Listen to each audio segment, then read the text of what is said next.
Now for our story. Tonight, in the scattered farmhouses around Wakefield and in the little town itself, there was a bustle of excitement.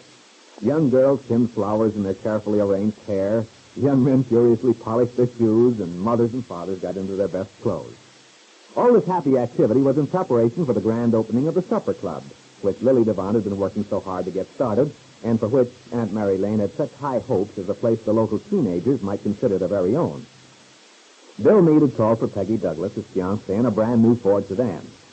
He was wearing the same dark blue suit he'd had before he went into the Army, and although it was a little snug across the shoulders, Bill looked very handsome in it. And Peggy was waiting for him, lovely in a white dance frock with a long, full skirt. Now, as they get into the new car, Bill starts the motor. Listen, Peggy.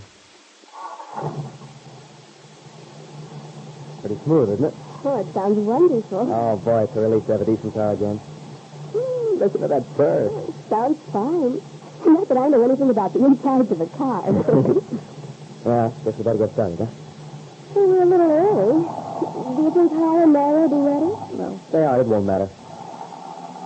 Hey, is Randy going into that Marion lecture? Uh-huh. Or he's not taking a girl, then? No, I guess not. Well, he probably intends to spend most of his time with Lily anyway. Yeah, I suppose so. But I imagine she'll be pretty busy. And she has to see that everything runs smoothly. And I believe she intends to entertain as well, so she'll have her hands pretty full. Yeah. Hey, I'm really looking forward to this evening, aren't you? Oh, you bet I am. We ought to have a swell time. Well, according to Lily, the place looks very nice. Oh, gosh, but I hope it'll be a big success. Aunt Mary's had her heart set on this scheme for an awfully long time. Well, I don't see any reason why it shouldn't do over. It certainly won't have any competition. There's nothing like it in town. I know. Some of people get used to the idea of it. I talked to Carla on the phone today. She was so excited about going. Yeah, I'll bet she was. Well, she told me this is the first dance she and Mario have been to since they were married. No. I'll be darned. Well, you know how Mario's always been. Never wanted to go anywhere. At least not anywhere that meant people would be looking at Carla. No, Bill, I think you and I can help those two a lot. What they need more than anything is friends. Real friends. Oh, sure they do. It's a good thing Mario got over being mad. I hated the guys being sore at me, especially when it was caused by crazy gossip. Yeah. You know, I still can't figure out how a rumor like that got started. Neither can I. It's no use trying to understand it, Bill. Just one of those things that happens. Yeah, I guess so. Somebody makes an offhand remark, not meaning anything particular by it. And then the next person repeats it and adds something of his own. Before you know it, there's a totally false story going around, being repeated as gospel truth. Yeah. I think the best thing is not to pay any attention to it. Just let it die out by itself. And so far as Carl and Mario are concerned, we don't need to worry about that anymore. Oh, I sure hope not. I like them. They're nice, simple, down-to-earth kids. Mm-hmm. We can have a lot of fun together, the four of us. Yes. And as I say, we can help them a lot, too. We take them around with us and get them acquainted with people. I think that's what they need. All right. Tonight ought to be a good time to start. I imagine everybody in town is old enough to walk or be there. Actually, people haven't talked about anything else all day. I know. And let's sort of keep an eye on Carl and Mario, shall we?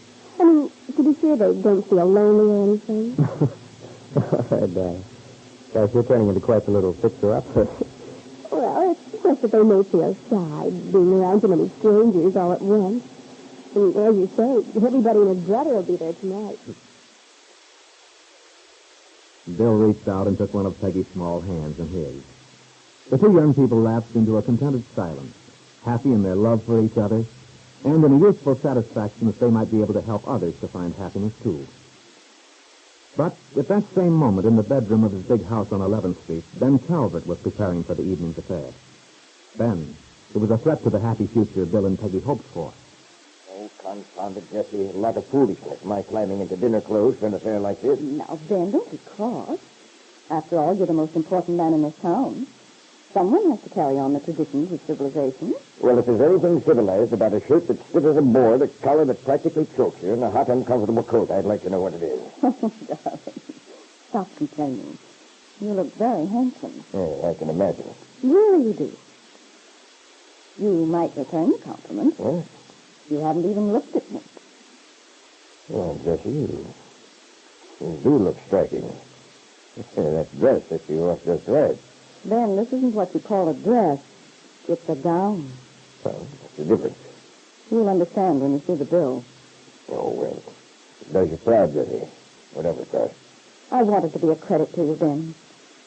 I thought we should let this town know we're not ashamed, that we're not afraid. Do you really like it? Yeah, very lovely, Jessie. Shoulders like a young girl, smooth and so white. Jessie, Be careful, Ben, my hair. You're very sweet, Ben, but I think we'd better get started, don't you? It's rather late. very well, I suppose we must. But first, there's something I have to tell you. I've been postponing it, but I feel I can't any longer. No? What is it, Jessie? Let's go downstairs, Ben. If you're quite ready. I'm as ready as I'll ever be. Ben, I had a telephone call while you were away. It was from Paul Cromwell in Miami Beach. Cromwell? Yes. It seems that's where Kitt is right now. So, that's where she went. It's odd, though. Kit hasn't seen Cromwell since he was in New York several years ago. I wouldn't be too sure about that. I have a feeling they saw each other much more recently. But that doesn't matter now, Ben. Kitt followed Paul to Miami. And the point is, according to him, she's in very bad shape. What? She's ill. Kit ill? Well, what's wrong with her? Did Cromwell say? Yes, Ben, he did. I don't know how much truth there is in it, and personally I'm not inclined to question his story. He's rather a devious character from what I've heard of him. Or wouldn't you say so? I've never been overly fond of him. But for heaven's sake, tell me, Jessie. If Kit's really ill, then... According to Paul, she's had what you might call a mental breakdown. Good heavens. I was afraid you'd be upset, Ben. That's why I rather hated to tell you. On the other hand, I didn't want you to think I'd withhold information about Kitt. I mean, in case the story is true. Though, personally, I very much doubt it. It sounds to me as if Kitt and Miss Cromwell cooked up a scheme with the idea of getting Kitt back in your good graces. She must have told him what happened. They both knew you were bound to be washed up with her, and that you had a right to be. Yes, Jessie, but that's just supposition on your part. It doesn't sound like Kit to fake illness like that. Especially that sort of an illness. Doesn't it, then? And yet 6 months ago you would have said it didn't sound like Kit to take another woman's child and pawn him off to her father as his own grandson. Yes, and I certainly wouldn't have thought that of him. Well, there you are, then. Kit demonstrated that she'll use every trick in the book to get what she wants from you. And she very nearly succeeded in hoodwinking you this last time. Now, having failed, she's simply trying a different tactic. Yes, I suppose you're right. If she'd pulled a stunt like that before, I wouldn't put anything past her now.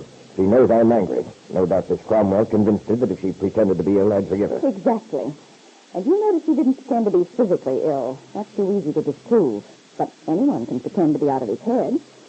And it's usually very hard to prove whether it's faked or genuine. All right, Jessie. Just another of Kit's tricks. Well, this is one time she'll not get by with it. She'll have to paddle her own canoe as best as she can. But Ben Calvert's daughter was gravely ill and very much in need of proper care. If Ben refuses to come to Kitt's aid, what will happen to her? She's out of funds and without friends.